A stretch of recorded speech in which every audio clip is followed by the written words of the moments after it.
Good morning, everybody. Welcome back to the hottest marriage show in town. I am John David Lewis, aka Too Much, and this is my better half, aka Do. How are you doing? I'm doing well, thank you. How's your morning going thus far? It's going great. What's so great about it? Today is our son's 13th birthday. We have only teenagers in the house now. And he still will let me hug and he cuddles me like he was my baby. So what makes it great though? Like having teenagers, it like 1 year closer to out of the house? No, So what? I don't look forward to that type of stuff. It's been another year I've had with him. I can dig that. He's a special kid. All of our kids are special, but he has his own unique way. Unique way of what?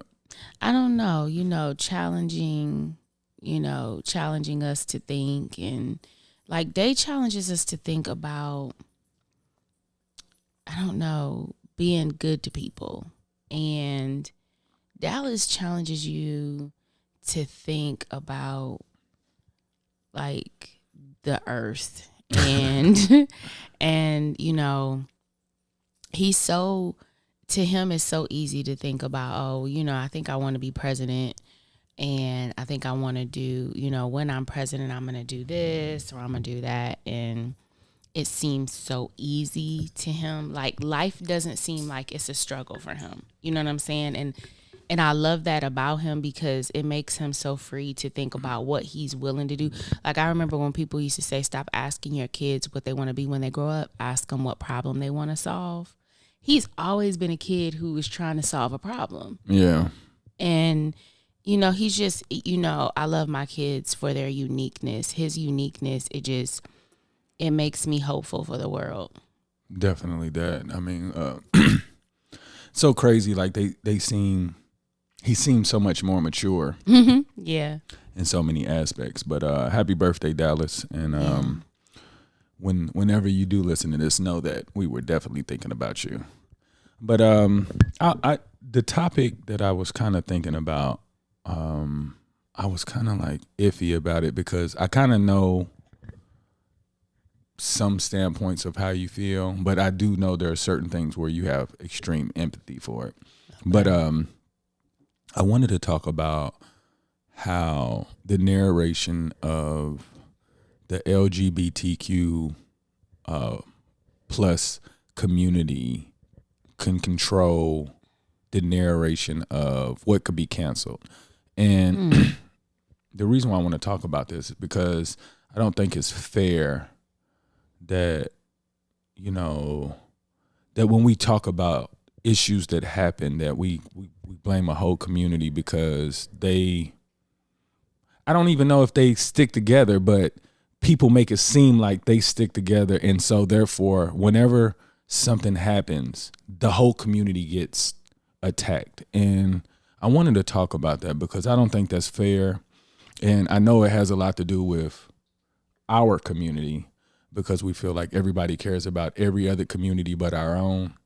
But I wanted to see what have you thought about, like, over the course of time to this point where you can say something and people feel like they think that people have the ability to actually cancel you. And maybe I don't understand that, but when I hear cancel, I mean it's over. Like you have to come back and recreate yourself. But I see people get canceled and they come back like in the next week or something.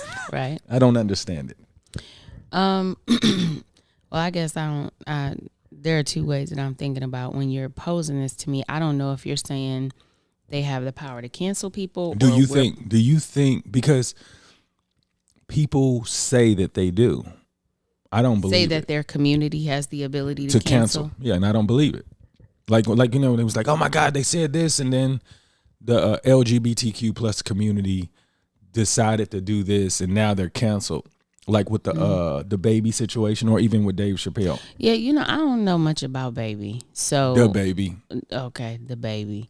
I don't know much about the grown man that is called the baby, or what the circumstances were behind his cancellation. even with Dave Chappelle, I remember watching that show, and I can't quite remember what might have taken him over the edge. Like, what do you mean take him over? What did made it where they were they were upset with him. Like, I remember the show, but I don't remember much about it. I guess every community, depending on how loud you can get, has the ability to cancel someone within their culture if they choose to. But like, I know we've canceled Chrisette Michelle when my girl sang at that Trump inauguration. People, look, I love Chrisette Michelle. My girl sang on, what was she on? Rick Ross's song, not Maybach Music. Dun, dun, dun, dun. What is that song? Music. I can't remember. I know that what song, you're talking about. but I love that song. Yeah. And I loved one of her albums. I was really into her, and then she did that, and everybody was like, "Cancel Chrisette." Now, truthfully, I was like, "What are you doing, Chrisette?" But I'm not. It takes a lot for me to feel like cancel somebody and completely do away with them. I think our community has canceled some people. No, we haven't. Yeah, like every person you think of, I can tell you that they haven't. Well, I think the same thing with the LGBT community, and when they cancel someone, like, they can cancel within their culture if they want, but really it's going to be a certain group within their culture. There are going to be other people that'll be like, I don't really care. There are people still bumping R. Kelly. That's what I was about to say. Like, so when you say our culture, like, can you really say our culture? Because it's not, because there's no box that we have that everybody said. You see what I'm saying? I mean, I think that people like to, I think with social media, you're able to like amplify certain messages and make it sound like it's bigger than what it is. Truthfully, it could be a handful of people in the grand scheme of things of that entire community that say, I'm so offended by what you said, and cancel them. And everybody else is like, we don't care. I think, I don't know who I was talking to, but they were talking about how it's comedy, it's an art, and you guys are putting limitations on an art. If somebody drew a painting of black men getting hung by Ku Klux Klansmen with people in the background watching, nobody's gonna say, "Oh, that was a disrespectful piece of art." You know what I'm saying? It was just showing what they through their eyes. So when comedians speak, that's their story, and they're able to put a twist on it. But I would like to believe that the people that are offended in the jokes, they have their own insecurities, and they haven't dealt with them, so they would rather put their insecurities on somebody else who's talking about them. Now, when I say that, before you say, I don't want to say that people should get hurt, but you shouldn't look for somebody to disrespect you. You know what I'm saying? Yeah. So I wouldn't necessarily frequent events for certain people who present a certain comedy that I don't like. Correct. But I do like, I don't know, there's some comedy that I can laugh at, and I'd be like, you know what? Let it have come out of somebody else's mouth, and I would have wanted to fight you. See, that's what I'm saying. So you're there's no different from the LGBT. It's not the joke. It's the messenger sometimes. Like, because you could say, okay, if I have a joke and if I hear a joke about here's one. Patrice O'Neal. I love Patrice O'Neal, right? So Elephant in the Room, his stand-up, when he was talking about top shelf white women, right?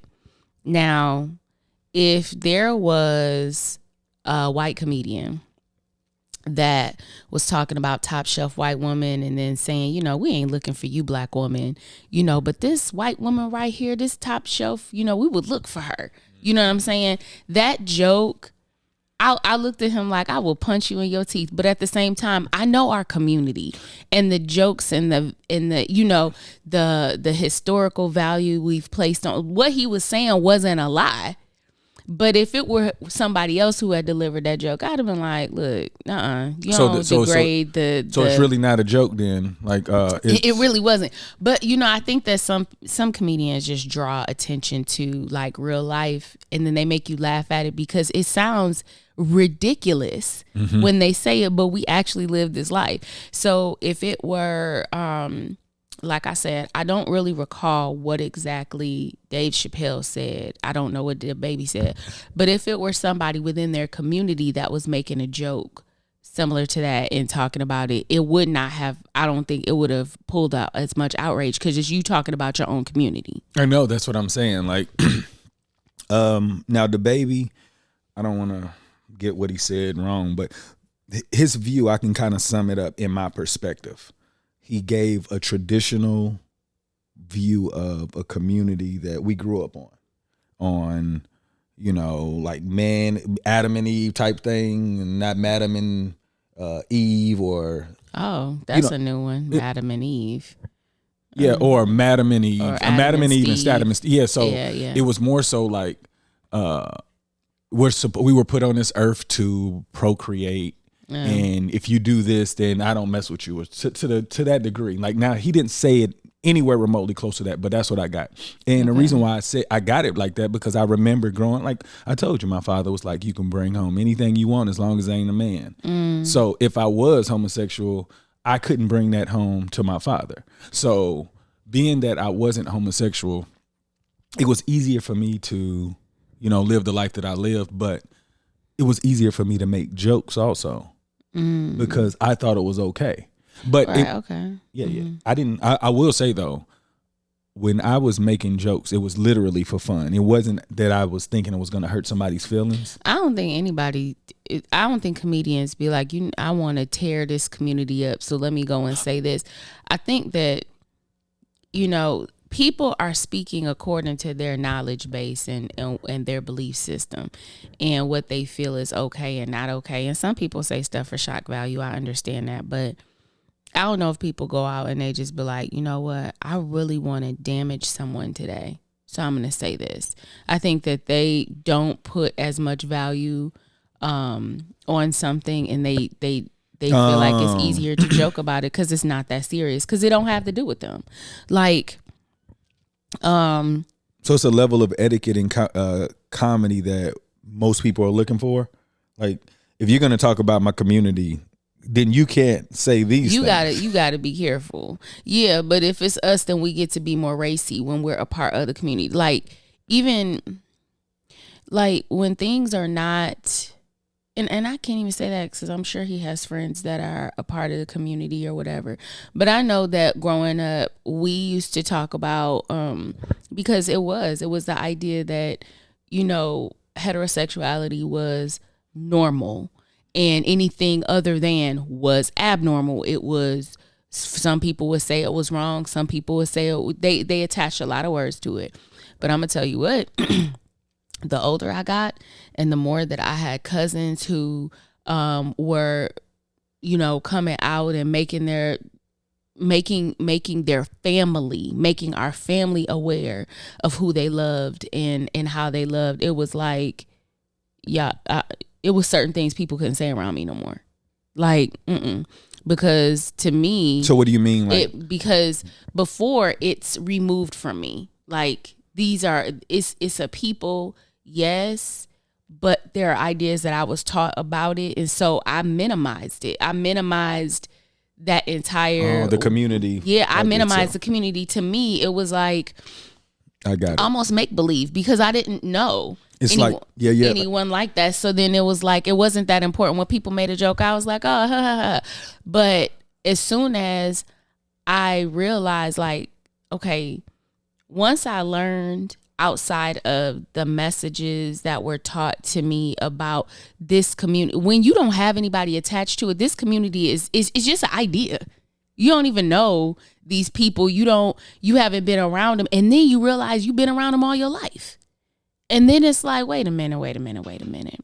So for a kid, it can seem like not to be disrespectful, but it could seem like make-believe, like a cartoon, like Tom and Jerry, oh, this community, I have no connection or understand. I've never seen, y'all have said this, and every time you've said it, you've either said something that's negative or it's a joke. And so that's how I take it. But as soon as I can acknowledge that, wait, these are actual, like, I've met these people, I've grown, all of the things that you've said, all of that now, it has a whole different meaning to me, because now I understand, growing into being an adult, that this isn't something, it's not something you make fun of. These are some people. Correct. You know what I'm saying? And so then it becomes different. And so there's How old were you when you started to make a conscious effort to say, hey, maybe what we were doing was wrong? I was in middle school. Oh. I remember growing up, though, I had a cousin that it was clear from the very moment that he was speaking, walking, and speaking his mind, that he was not what we would anticipate what a man would look like, or a boy. Right. What we grew up thinking. Yeah, correct. However, we didn't know that was what it was. That was just our cousin. So you didn't think anything of it. When I went to middle school, we had a friend and her cousin moved into town, and he started going to our school, and his mannerisms just like my cousin, right? But I was interacting with him not just at a family reunion or just hanging out or whatever. I was interacting with him day in and day out. We were talking about the same things. He was very expressive. And so then I started to learn from an adolescent standpoint, oh, okay, so he likes boys. Okay, well, cool. And then it was like, if anybody said anything about him, it was like, hold on. Like, I know you ain't talking about him, because he was one of ours, right? And so then it was like any joke somebody made, it was like, hold on. And I think as we got older, well, definitely as I got older, it stopped being, you can't talk about my friend or my cousin. Now it was like, don't talk about people like that. Because it was like the whole community, like, I don't want to hear that mess, because it's not right. You know what I'm saying? My mindset of this idea of a community that didn't seem real to me as a little kid. It was just ideas that people were putting in my head, like expanded to my family and then my friends. And then it stopped being individuals and it started being a whole community. And it was like, okay, y'all got to chill out. But I was like that because there were people I loved, and it became like, just like we were talking about implicit bias and how you eliminate your biases, and it's like you start to look at your friend and you say, okay, well, to push back those stereotypes or whatever, you'll say, well, I know such and such, she's a black woman, and to simplify this really easily, she's a master diver. Black people do swim. You know what I'm saying? It's like, it was like that. It's like, okay, then I started looking at, when I went to church, there was somebody, I absolutely loved him. Well, I love him still. And even though, there's always that mask of everyone knows, but nobody says anything, because in the church, you're not supposed to be homosexual, but we all loved him across the board. So nobody really acknowledged that part. It's like my idea of this community became more and more real to me, and more emotions were attached to it. And so then my standards of what you could say about that person around me changed. However, I do recognize that in comedy, there are some comedians that really push the envelope, and they say things that some people are hurt by. But I don't think that it's across the board in that community everybody is as offended. I just think that now with social media, you can make your voice 100 times louder than it would have been before. And so, yeah, now it can seem like it's outrage across a large group. But if I ask everybody in the community, is it even something that they cared about? It's just like, some people if they say something that's derogatory toward black people, I'll be like, that was not right. But I'm not gonna sit there and try to cancel you, because guess what? I'll be canceling a whole bunch of people in this world, and I don't have the energy. Yeah. So I don't know. I think it's to each his own how they want to address that. But as far as canceling, it's gonna be people that want to cancel Dave Chappelle. It's gonna be people that don't even care. Yeah, I get it. I And guess that's why it doesn't stick. the reason why I wanted to hear from you, because I know this could be a sensitive subject to like a lot of people, and the reason why I thought it would be great, because I know that if I back you in a corner of uncomfortableness, that you're able to respond in a way, and plus we're recording, we can stop. Yeah. But I was thinking about the number of men that I've associated myself with. When I grew up, like I knew who was gay, the ones that were flamboyant. So those people definitely ended up coming out. But other ones I didn't know. But you know, it's so crazy. I remember I've had gay friends, but they didn't know they were gay at the time. And They didn't know? well, they didn't let the world know. Yeah, they were too weren't. young. They were trying to imitate heterosexuals. Yeah. And they were absolutely. like, I'm going to get a girlfriend. No, you're not. You know what I'm saying? Like, you getting a girlfriend because you don't want people to, show all that. Yeah, target. I got you. So now, as I've matured as an adult, and when I say that, I mean, like, I can honestly say I haven't had a problem with gay people since I was like really little. And it was like the shallowest idea. It was just because of what my father said. But after you meet people, you still say sad things, but you grow out of it. Well, I did. But I recognize a lot of my peer group didn't grow out of it. They really felt like that it's unacceptable. But then this is the craziest thing. Now, I have lived in a lot of places, but I have so many married men that have kids that either ended up coming out, or they flirt with that lifestyle. And the reason why I'm saying this is because it just shows you that you believe in what you're taught, and you never thought about it until you're in a situation to think like, maybe that ain't the right thing. You know what I'm saying? Yeah, like, once it's in your house. And you're correct. So when you get closer to it, it allows you to think like, is this the right thing? Well, and I think that, and instead of saying flirting with that lifestyle, I would think like exploring their sexuality. Well, when I say flirt, I'm talking about where people be like, hey, what are they doing over there? Like when you think like, because there are people that just have regular mannerisms and possibly don't. So I'm just saying it as far as our perspective, the people that believe that they're heterosexual. Okay. Now we're looking at people and we're like, okay, yeah, it's a possibility. Well, you know what's interesting, and we talked about this a while ago. So this is, and you'll remember, this is one of the things I love about my job. My job, a portion of it is focused on health equity, period.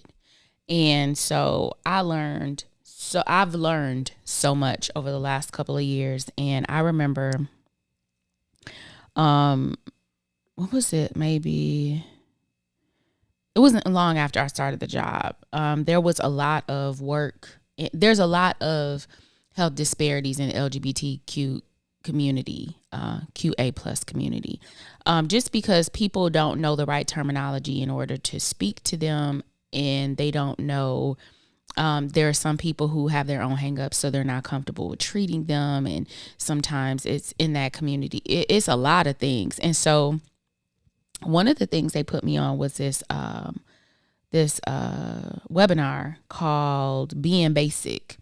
And it was about inclusivity in the LGBTQIA plus population. And I apologize. So this was so interesting to me because we grew up and there was a man and there was a woman, or a boy and a girl, and you liked the opposite. That was how it was taught, right?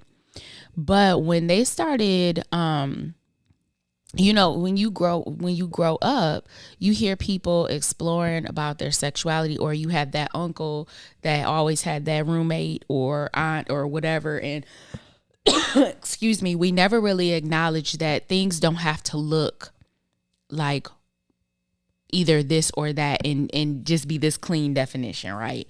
We're complex, we're humans or whatever. And when I was learning in this webinar, it really got me to thinking about myself as an entire person, my experiences in college, my kids, what they're experiencing, what they're thinking. And the webinar just allowed me to like learn more about the difference between your sex, your gender identity, your gender expression, and then your sexual orientation. Now, everybody thinks it's like two things. It's male, female, and homosexual, heterosexual. That's the most basic of the basic from generations back. But it's so much more.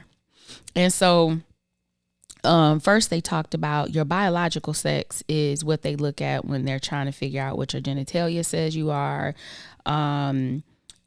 Any hormones you may have, or, you know, so what I can see biologically that's being expressed, that's what I'm gonna say your biological sex is, if you're a girl or a boy, male, female, or whatever. And so you're assigned according to what people see. So then when you get into gender identity, that's based on how that person, regardless of what you see, how they identify themselves. So it could be a man or a woman, or it could be non-binary, where they don't necessarily say that they're one or the other. And a lot of this, we have to think about, you know, what are the social definitions of what a man and a woman are. And sometimes people don't feel like they fit in one or the other. But it's not new though, because in Native Americans, they've been two-spirited. In Southeast Asia, I think it's called Hijra. Like, there are people who have been non-binary before this. So we act like this is all brand new, but this stuff has shown up in other places. You know, I want you to continue, but just what you said, you named two groups of people that are probably a lot older than the Western culture. Right. So if they say that this is what it's going to be, those two cultures that you name doesn't even make sense to us. I know, but the thing is that we act like stuff is brand new, but it's not. Well, you have to be interested in finding out that what we learned, was it a lie? Like, you got to think that for you to be going to this. Like, if you don't question it. I think that what we've learned is people, like, you know how you see the book, like you could search anything and then put for dummies, and it's like a book on it. So you could say vegan food for dummies, you know, vegan eating for dummies or whatever. I think that we got people for dummies, sexual interactions or relationships for dummies, because I think they dumbed it down to make it very, very clean and easy. You just pick left or right. I know, but to me, that's you're dumbing it down to the point where you don't realize how complex it is. Right. So let me tell you. So when we got into gender expression, so they were talking about gender expression and how, you know, you have women who are feminine and they like men, or they're feminine and they like women. You got women who are masculine and they can like men. They just express that way. Or they can be masculine and like women, and vice versa with men. So in your gender expression, that's just how you express yourself. Your haircut, whether or not you wear makeup, do you want to wear a skirt? Do you like how I look? And it doesn't necessarily mean who I want to be with. Like, these are all different parts, but we made it all one part, right? And then, and the thing that got me, and this is the thing that made me sit here and think about, everybody as they're exploring their sexual orientation, it was talking about how you can be, there's a difference between your attractions. You can be sexually attracted to someone and not romantic or emotionally attracted. So I could be attracted to men and women and want to have sex with both, but I only want to romantically be involved in or like have relationships with a man. Or it could be that I love to have really intimate and romantic and emotional connections with men and women, but I only want to have sex with men. That's my only sexual attraction. But it's so complex, they're going to just say you're bi.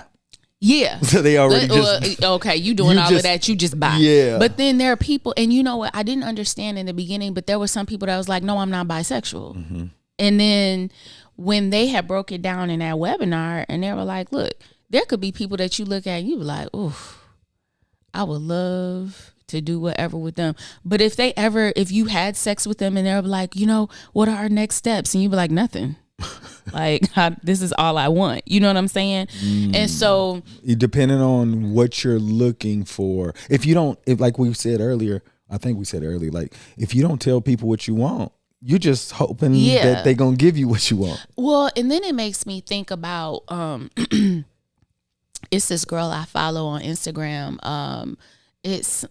I think it's called the Polyamorous Fairy or something like that.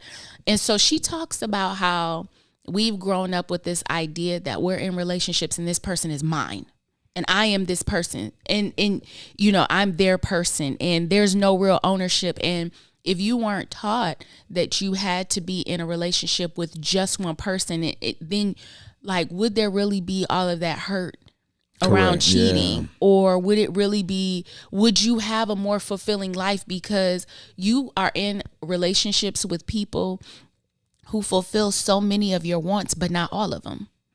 But this other person fills that space and you can't have them because in this world we're monogamous. Because of the lifestyle that we've been taught. Yeah. It's monogamous. So some people prefer monogamy.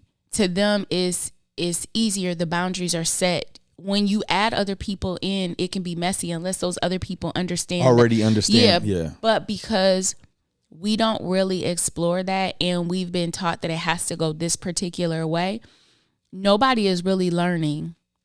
We already don't know how to really set healthy boundaries in a monogamous relationship. Imagine if you threw 2 or 3 more people into the set. If I can say, honestly, I think the monogamous relationship in the Western world made it difficult because they thought it would be easy. But like you said earlier, when you push everybody in one thing, you're going to find people who resist. And then as you continue to go on, people start saying, hey, I don't feel like that.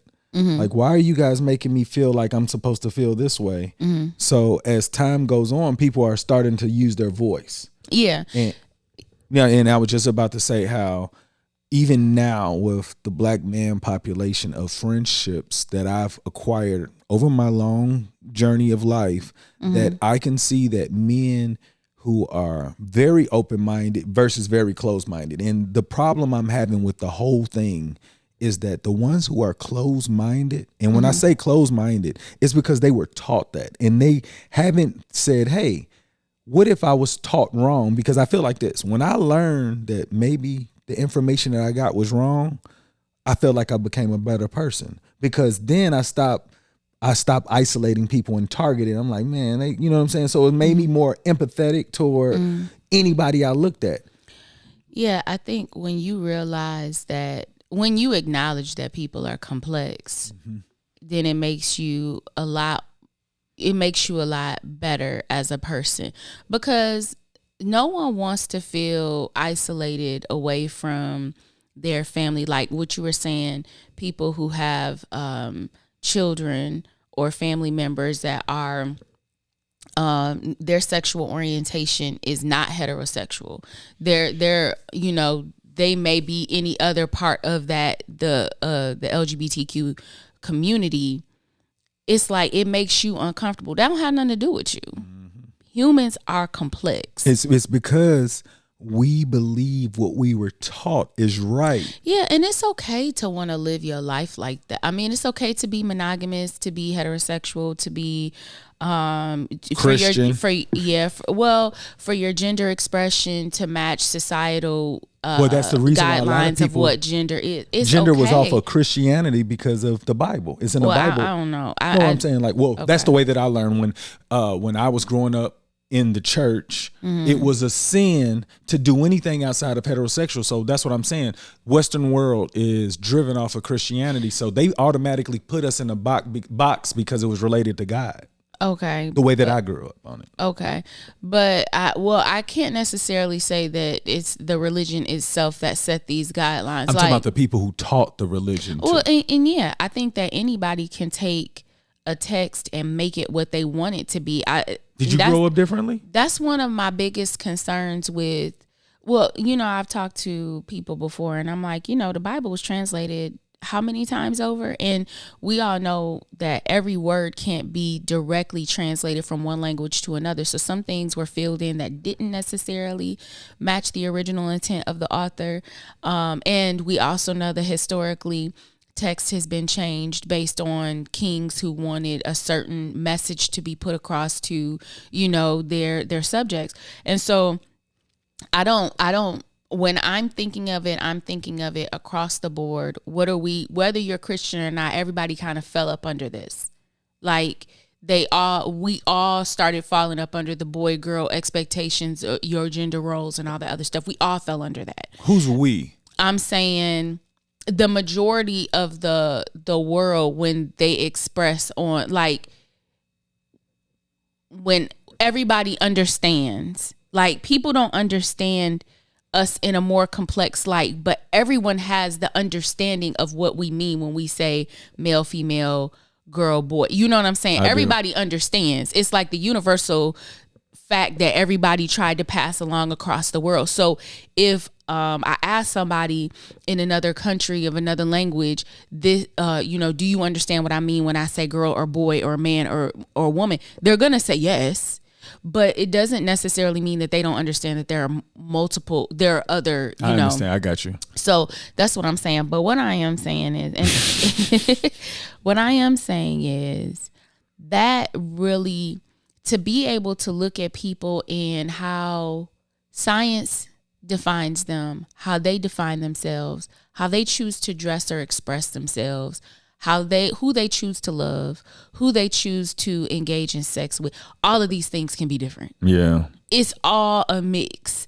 And when I started learning this, and like I said, my understanding, and it just continued to evolve from my childhood up until now. And it just makes it easier for me to look at my world and be like, we're just all people just walking around trying to be happy. And it's people literally standing in the way saying, no, don't be fully happy though, only here. But I think the people that says don't be fully happy is because they weren't allowed to be fully happy. And they said, look, I had to follow these rules too. Like, you gonna. Yeah. So look, this is and why are you making it hard for me? I don't want to learn. Yeah. So all of this stuff. I was just thinking about, depending on where you grow up, gay could look different, and this is the honest to God truth. Like, I told my wife, I was like, I've thought about being a gay.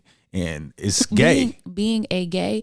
No. When I say that, I mean, like, it's not in my interest. Okay, so you thought about whether or not you would be sexually attracted to a man. There we go. So this. Okay, so yeah, I'm glad you clarified that. Okay. So this is what I've actually thought about it, and because I wanted to be completely honest with myself. Because if I can say I've thought about it, then I can know that I can tell my wife I'm being completely honest with you. You know what I'm saying? So I think it's just a different level of acceptance. So there's nothing about a man that I'm attracted to other than I can say that, hey, that's a good looking man, and I can see why women are attracted to him. Mm-hmm. But outside of that, I don't really feel comfortable with the just bear with me. I'm listening. Mm-hmm. I don't like, being touched other than a hug. Right. And the reason why I'm saying this is because depending on where you are, gay could look different. I remember, when Pink used to be only for girls, and then I remember Cameron in the hip hop community made it like it just kind of what is it called when you it didn't allow people to think that it was gay anymore. It was cool. Well, it's not feminine. It wasn't that it was gay. Yeah. So but it was always, the way that I grew up, Pink was related to a girl, because just like when you're born pink and blue. So right. So this is what I'm saying. I remember when he wore that pink. People are and like, then it just changed. So now you can see people in pink, and you don't even think of homosexuality. No, you know but what I'm before it was like, why are you wearing a pink shirt? Yeah. So check this out. Yeah. So I remember telling you. I remember sitting at a bar with a young lady, and we were conversing, and she thought I was gay. And I was like, why would you think I was gay? And she was like, men don't talk like you. I was like, how do I talk? She was like, you actually are asking how I'm doing and what's going on in my life. And I'm like, what do you mean men do that? She was like, I don't know. It's just a certain way. You seem really concerned. And I was like. And that's interesting that a gender could be assigned with like only being sexually driven. Yeah. That you know, and it made me think like, the type of conversations that I have with people, because I really do have a genuine, like, I feel like I've always felt like if I'm talking to you that it was valuable time. So why not give you, I don't, you know, it's just weird. Well, you know, even when you could say, and this is something with dating, because it can be very different for men and women, is being able to be like, are you sexually attracted to, you know, men or women? Are you romantically attracted to? It reminds me of this show. What was it called? It wasn't called Married at First Sight. What was it called? Love at First Sight? Blind? I can't remember, but I definitely watched it on Netflix. So it was this black woman and this black man. And you also have to think about the whole intersectionality of it all, because intersectionality means that you're not just a part of one community. So people who are part of the LGBTQIA plus community and they're black, they're a part of two communities. They are a cross point, right? Because they identify in both of those communities. And so it's this black man and this black woman. And they talk through a wall and they don't see each other. They just talk through a wall. And then if they decide, then the man or the woman proposes. And then they only see each other once they have agreed to get married. And then they get to meet in person. So it allows you to kind of not look at their gender expression. You don't look at their race. You don't talk about that type of stuff. Any of those identifiers. It's strictly who you are. And so this black guy and this black woman, they decide to get married. And she's like really enjoying him. But it does seem kind of odd. Like their interaction seems a little odd to me, but it's whatever. And so at one point, he told her, I just feel like I need to tell you this. I have had sex with a man before. I've had sex with men before. And it threw her. First of all, it bothered her because she heard about it after she had accepted the engagement. And whether or not someone chooses to disclose before or after, that's not for me to say. But was that question asked before? And then that's the question. And then it might have just been the assumption. You know, you walked in and you just thought. But, you know, his thing was romantically, he was into her.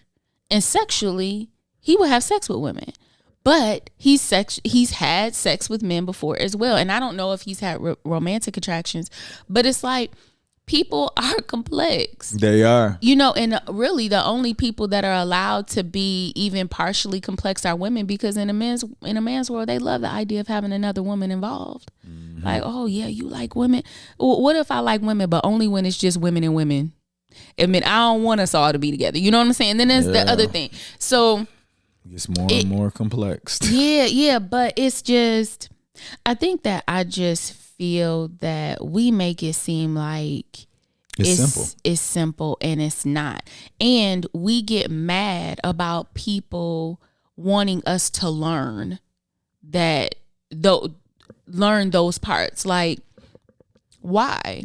Yeah. To me, it allows everyone else to be even more of themselves, or just understand themselves even more, if they understand that it's not just one or two, it's not just two boxes to check. It's like a multitude of boxes to check. And being able to acknowledge that, like, to me, if our kids grew up and they identified as anything other than cisgendered, heterosexual, I want them to already know that's like, okay, so what? You know what I'm saying? But if I don't if I make it seem like it's bothering me that I gotta learn this stuff, like how comfortable can they be around me? Yeah. I wouldn't be very, I mean, just think about how comfortable you were with you had a good relationship with your mother, but she didn't make you feel comfortable enough to be able to talk about those things. Oh, well, shoot. When I was talking about sex, I was like, disclosing, I first started considering sex at 13. Like, that's what I'm saying. 13-year-old, and you know you ain't supposed to, but your peer, you know, and it's all kinds of things going on. So there were a lot of things that I didn't know that I could. I was too young to be even able. If you can't even talk about it, you shouldn't even be doing it yet. But I was too young to get my head wrapped around it to even discuss with my mom. Yeah. But you know, learning all of this stuff now, what I'm saying is that I continue to learn more about myself, and I'm learning more about the world that my kids are growing up in. So I know what they're seeing, what they're learning, and then I can help as best as we can. Yeah. I can help to either help them explore so that they fully know who they are. Because, you know, it's a lot of people that are depressed and worse because they feel boxed in. I don't ever want to be the source of that. For sure. You know what I'm saying? And I think that to circle back around to what we were talking about before, if I understand it and I'm able to relate in the sense of saying I understand how these are complex parts and how I fit in it, then it makes it a more comfortable environment for my kids to be around. And when I hear people joking about it, I don't just brush it off because I understand that we're talking about humans. Yeah. But at the same time, we say a lot of stuff that I'd be looking at you sideways. We're working. Yeah, we're getting about better. Black people, and I'd be like, okay, let me get you to stop that too. So either way it goes, I just think that just get better. Yeah. You know what? I just keep learning about people that don't look like me or live like me. And what's so funny is you end up finding out how much they are like common. Yeah, for sure. You're like, oh. And you know what I want people to get from my take, when you gave me that, I was like, that information about, I would have dated differently. I was pretty forward with what I wanted. But I think I could have eliminated a lot more wasted opportunities if I knew the type of questions to ask.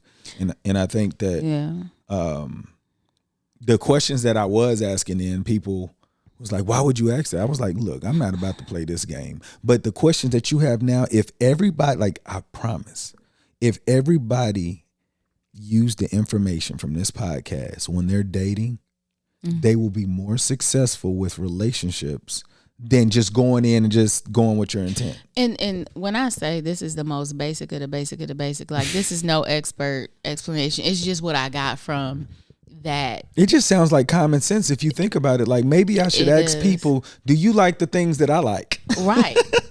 Hey, I like these things. Do you? Because if not, we're wasting our time. But I think that our generation I think that every generation explores their sexuality, and not just their sexuality, but just themselves far more than we did the generation before it. So because of that, I feel like it's necessary, if those things are important to you, like you care whether or not they had sex with the opposite sex before, they had relationships with the opposite, before, then, let those be questions. If you don't care, then they don't have to be questions. But check this out. Some people think that they can do it. And then when they find out being like, I can't deal with it, like, you know what? You assumed. But if you like sometimes we have to think, what are we doing this for? Yeah. But I think that now people are much more open to exploring themselves so that they know themselves. And I think that when you're going into the dating scene, which we are not in, however, when I think back to myself, and I think about where our kids are going, I just hope that everybody understands that people have the right to explore whatever the hell they want to explore. And when they meet up with you, it's because they like you and they want to be with you. If you have a problem with it, then set that parameter or that boundary in the beginning, that these are the things that you need to know in order to know if you want to go forward. But also understand that, I mean, it's a high likelihood that you're going to meet someone who's stepped outside of the box 1, box 2. Yeah. You know what I'm saying? Yeah. Well, I mean, like, I just think that we need to truly ask ourselves those questions that we won't say out loud to ourselves and say, okay, do I really have time to be dealing with somebody who don't like this? Like, right. And the problem is that, and this is probably going to be seeming like hate, but for anybody who thinks it's hate, I'm protecting your mother, your wife, I mean your girl, your daughter, your female cousins, but men in certain areas are just coming to conquer. It's not for anything else. And if there are men that's not coming to conquer, you will know. But I'm telling you, like, it's just the message it's missed. And I think that somebody's gonna have to mature in the relationship to bring the other person up. So either it's women learning to ask better questions to these men because to not waste their time, or men are going to decide to say, hey, the information that I learned before wasn't right. How can I have a meaningful relationship instead of endangering myself of not being great? That comes with a lot of maturity It for does, men to even feel like they're endangering themselves. But I'm saying this podcast right here sparks conversations with hopefully people with their kids saying, look, you don't want to do that, because if you want to do this, this is just taking an opportunity away for you to not get there. Yeah. So like as a parent, I think that we need to be more responsible in making sure our kids get there versus telling them the safest way to get there. Yeah. Like by like living reckless. Right. That's what I meant. Oh yeah. Okay. I'm with you on that. I would like to, because the fear is in me. The fear is in me because terminology, and not fear. I just don't want to be offensive to anyone, because I want people to be mindful when they're talking. Like in a previous podcast, I was talking about how somebody was interviewing with me, and she was completely like, she was not paying attention to the fact that there was a black woman on that interview panel when she was talking. I want to be mindful that when people think that we're too soft, we try not to offend anybody. I mean, that's being a nice person. And so when I use certain terms, if I'm using it incorrectly, charge it to my head, not my heart. But really, I just want everybody to just understand that we're all living here. Mm-hmm. And I'm bothered when we hurt each other, and it's for no reason. Like you those slick ass comments you might say, they weren't even needed or necessary. It was just to be like, for whatever reason. So I'm just saying, when you learn more and you know more, you do better. No. You have to actually make the effort, because I do know people who know better, but they haven't actually made the effort to doing it. Okay, well, I want you to learn more and make the effort and make the effort to do better, and just make it where people don't have to walk away from an interaction with you and feel like shit. That would be the goal. Please. And I feel like sometimes we're in a practice where we've been taught that certain populations or communities, they're more of a joke than anything, and so we just carry on with that. And black people, we've been the butt of a lot of people's jokes and ridicule, and so I feel like I understand, and I don't want to continue to perpetuate that type of behavior myself. I'm just hoping that though everybody is just better. Let's do it. All right. We hope that you got a little something from this, because I really think this could change the way that we see relationships. And it's been a complete pleasure. Anybody you want to give a shout out to? Yeah. So that there's a black woman. She's disabled. She has her own I've talked about this before. She has a line. It's on urevolution.com, I believe, that I searched for it. And it has apparel inclusivity that's focused on inclusivity. And so I ask that you all support her, because I think she's also neurodiverse as well. Oh, okay. And so I ask that you support her, and because I like her stuff. For sure. I want to give a shout out to, again, all of you that tunes in to listen to what we got to talk about, things that we're trying to do to change the culture of our society. And when I say society, we're talking about mankind, specifically black folks, because we know that's the largest population of people. So we got to rescript that culture. We definitely do. We love you all. Be great on purpose.